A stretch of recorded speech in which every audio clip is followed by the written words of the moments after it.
I'm going to tie my winter stone, and so this is the stonefly pattern that I use in the winter, in the earlier seasons. A little bit smaller in size. I'm going to tie it in a size 12, but I can tie these down considerably smaller, 14, 16s, and again fish as well in the winter seasons. As mentioned, got a size 12 hook in the vise, and this is a curved nymph or hopper hook, and I'm going to add some additional weight to it, and I'm going to go a little bit thicker than what I normally would for this type of or this gauge of hook, and just to really give it that big thorax.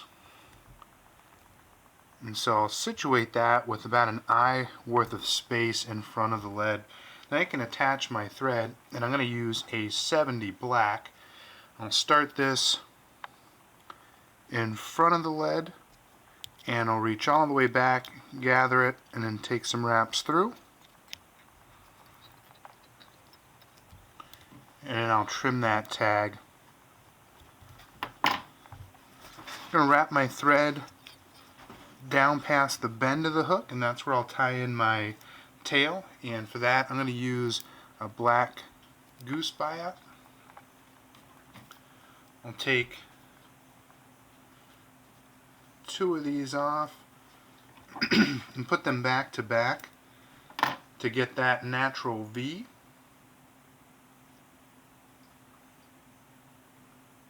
So I've got my biots back to back. Sometimes I like to put a little thread ball here, and in some cases I'll use dubbing just to help them keep separated. Tie it so that it faces me just slightly, and then when I have a couple of wraps in, I can start to adjust it. And then I'll hold them together and tie them in up the shank of the hook.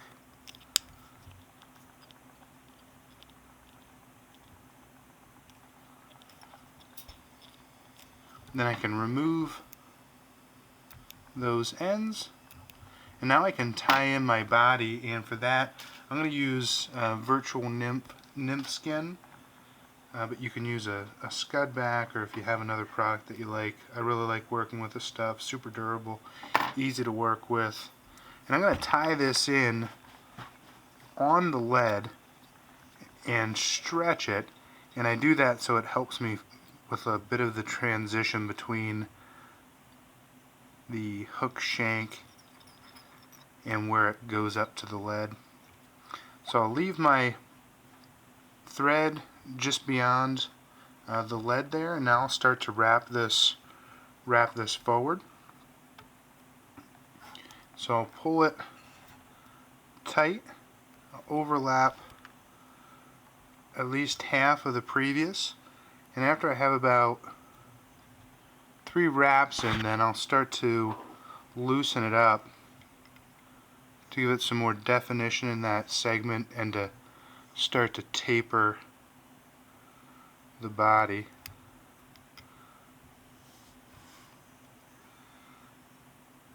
And then I'll tie it off.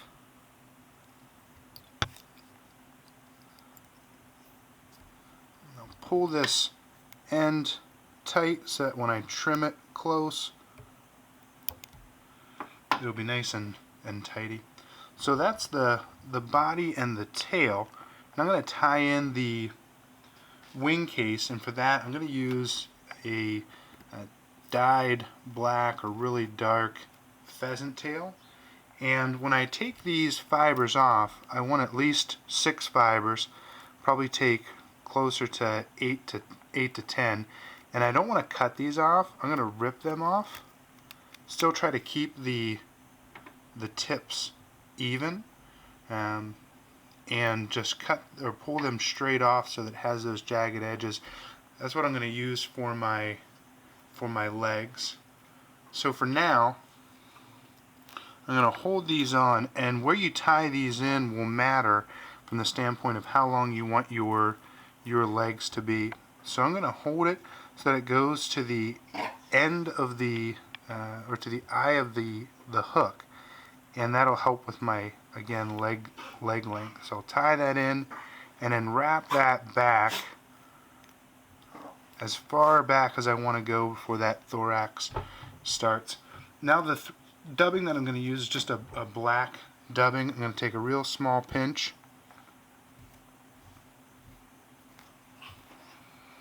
and I'm going to put a band,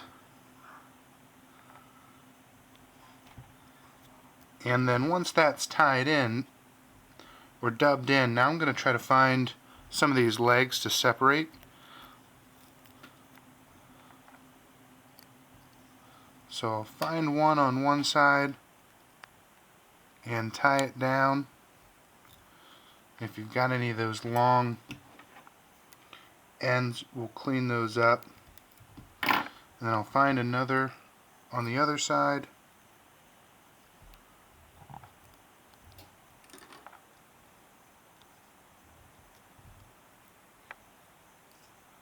And tie those down. And again, I'll trim these as needed as we go. Now another piece of dubbing.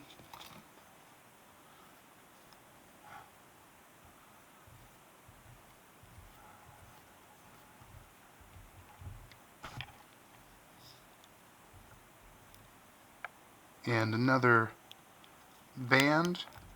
And now again, find a set of legs, or a leg on one side.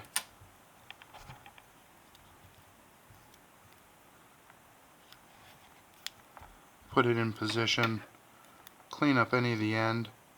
You can give it sort of a final placement with the dubbing, so if it's not completely directed where you want it to go, you'll have a chance to angle it when you dub the body.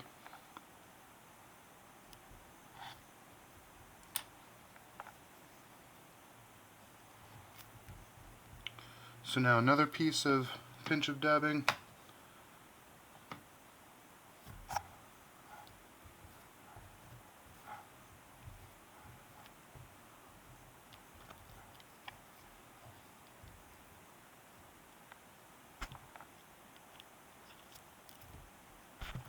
And now the final set of legs.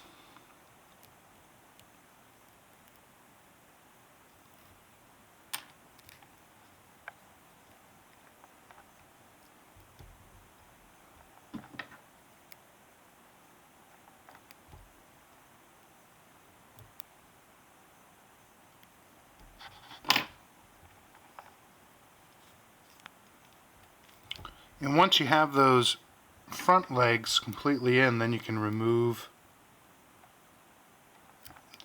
the rest of those ends and dub out the rest.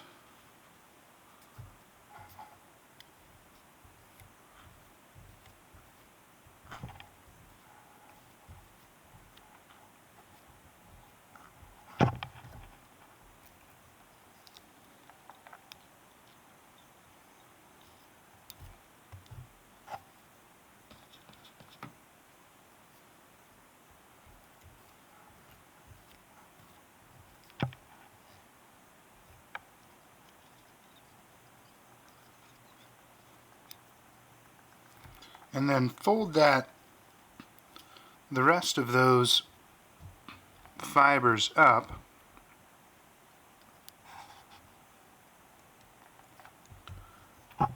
and finish off with a couple wraps on top, couple wraps underneath, and then trim that close.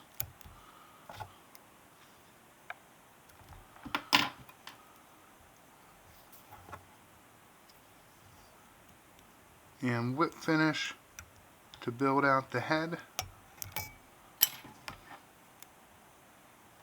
And trim.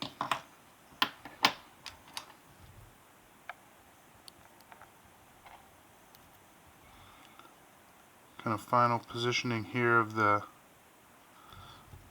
legs. And then I'll come back through with some Sally Hansen's just over top of the pheasant tail.